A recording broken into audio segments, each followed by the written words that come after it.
చాలా ఫేమస్ అయిన బగారా రైస్ చాలా పొడి పొడిగా చాలా టేస్టీగా టేస్ట్ విషయానికి అయితే వస్తుందండి. వేరే లెవెల్ అంతేనండి. చాలా అంటే చాలా టేస్టీగా అయితే ఉందండి. బిర్యానీ లేచి అయ్యయ్యో క్యారేజ్ కట్టాలి మా ఆయనకి అలాగే మా పిల్లలకి అని కంగారు పడే వాళ్ళకి చాలా ఈజీగా అండ్ సింపుల్గా అయితే అయిపోతుందండి. 5 నిమిషాల్లో ఈ స్టైల్లో అయితే ప్రిపేర్ చేసి చూడండి. చాలా అంటే చాలా టేస్టీగా ఉంటుంది. చిన్నపిల్లల నుండి పెద్దవాళ్ళ వరకు చాలా ఇష్టంగా అయితే తింటారండి. 5 నిమిషాలలో అయిపోయే బగారా రైస్ ప్రాసెస్ అంతా చూసేయండి. ముందుగా ఓ పాన్ తీసుకొని ఆ పాన్ గ్యాస్ మీద పెట్టుకొని ఆ పాన్ అంతా కూడా బాగా హీట్ అయిన తర్వాత అందులో ఆయిల్ అయితే వేసుకోవాలండి. ఆయిల్ కూడా బాగా హీట్ అయిన తర్వాత బిర్యానీ ఇంగ్రీడియంట్స్ అన్నీ కూడా వేసుకోవాలి.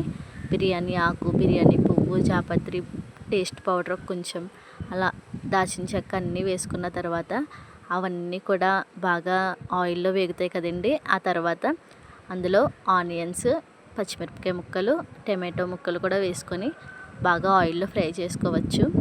అలాగే నెయ్యి ఉంటే నెయ్యిలో కూడా ఫ్రై చేసుకోవచ్చండి. బగారా రైస్లోకి మసాలా అనేది చాలా ఇంపార్టెంట్ అండి. జీలకర్ర, గసగసాలు, కొన్ని ధనియాలు, అలాగే 2 ఎండుమిర్చి తీసుకొని బాగా పౌడర్గా చేసుకోండి. ఈ పౌడర్ని పక్కన పెట్టుకోండి. ఇప్పుడు ఉల్లిపాయలన్నీ కూడా బాగా మగ్గిపోయి ఉంటాయి కదండి. ఆ ఉల్లిపాయలు మగ్గిపోయిన దాంట్లోకి పౌడర్ అనేది వేసుకొని బాగా ఫ్రై చేసుకోండి. ఆ స్మెల్ అనేది చాలా బాగుంటుందండి, అదిరిపోతుంది. మనం ఏ గ్లాస్తో అయితే బియ్యం అయితే తీసుకుంటామో ఒక గ్లాస్ బియ్యం తీసుకున్నాం అనుకోండి, 2 గ్లాసులు వాటర్ యాడ్ చేసుకోవాలి. అలా నేనైతే 3 గ్లాసులు బియ్యం తీసుకున్నాను. 6 గ్లాసులు అయితే వాటర్ యాడ్ చేశాను. అప్పుడే పొడి పొడిగా బగారా రైస్ అంతా కూడా పర్ఫెక్ట్గా అనేది వస్తుంది. వాటర్ అయితే వేసుకొని బాగా మరిగించుకున్న తర్వాత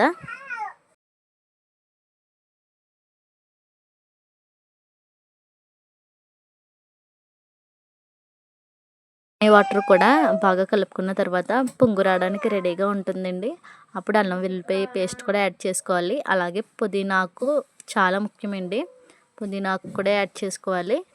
ఇప్పుడు మనం ముందుగా పక్కన పెట్టుకున్నాం కదండి బియ్యం శుభ్రం చేసుకొని, ఆ బియ్యం కూడా పొంగు మొత్తం అంతా కూడా వాటర్ అంతా కూడా ఇలా బాగా మరుగుతుంది అనిపించుకొని వేయాలండి. అప్పుడే చాలా బాగుంటుంది. అన్నీ వేసుకున్న తర్వాత బాగా కలిపి ఒక 10 నిమిషాలు మూత పెట్టుకుందామండి. మన బగారా రైస్ అయితే రెడీ అయిపోతుంది. సాల్ట్ సరిపోయిందా లేదా అని మాత్రం చూసుకోండి. లాస్ట్లో కొత్తిమీరతో గార్నిష్ చేసుకొని రైస్లోకి ఏ కర్రీ యాడ్ చేసుకున్నా కూడా చాలా టేస్టీగా ఉంటుందండి.